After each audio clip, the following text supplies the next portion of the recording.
দুষ্টু কোকিল ডাকে রে, cook cook cook cook cook cook cook cook, মনে বাঁশি বাজে রে।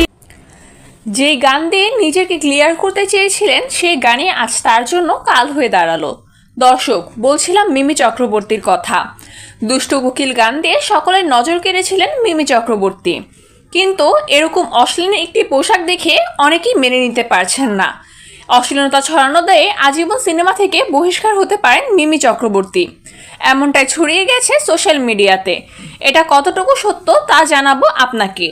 আপনি যদি চ্যানেলের নতুন হন তবে সাবস্ক্রাইব করে চ্যানেলের পাশেই থাকবেন। ধন্যবাদ।